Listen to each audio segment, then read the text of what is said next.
In this video, you will learn how to read and understand a request for proposals, or RFP. A deep comprehension of the RFP will help you understand the objectives of the proposed activity and gain insight into what the donor wants in order to write a more competitive proposal. Failing to read the RFP carefully is likely to result in your response being disqualified. To fully comprehend an RFP, use the following proven reading strategies to help deepen your understanding.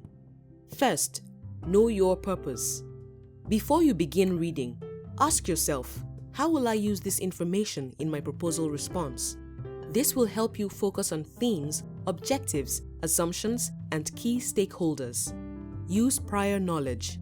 Think about what you already know regarding the country's context, USAID's priorities, current events that may shape programming, and technical approaches to addressing development challenges. Preview the text. Pay particular attention to titles, diagrams, bolded words, summaries, and objectives. Be sure to read the introduction and objectives first to understand the main point of the proposal. Annotate and summarize the text. Underline, circle, or highlight the key points you encounter, then write them in your own words to test your comprehension. Finally, ask questions and investigate further. Write down any questions you have while you read through the RFP. You should formally submit any questions about unclear language in the RFP to USAID during the question period. Structure of an RFP. Let's dive into the most important sections of an RFP, starting with Section C, Statement of Work.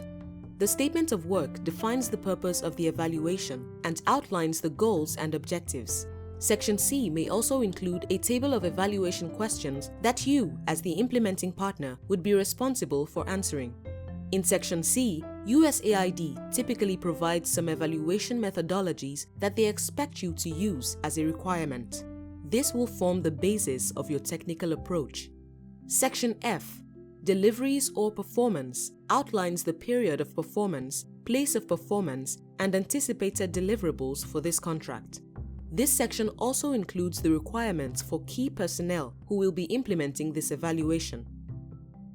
Section L, Instructions, Conditions, and Notices to Offerors, contains important instructions for preparing and submitting your proposal to USAID, including eligibility requirements. An evaluation proposal will typically consist of a technical approach, a staffing plan, and past performance. Note that you may only contact the contracting officer to submit your questions and final proposal. You may not ask for feedback on your draft proposal or ask questions outside of the official question submission process. Pay particular attention to the instructions for preparation and submission of technical proposal.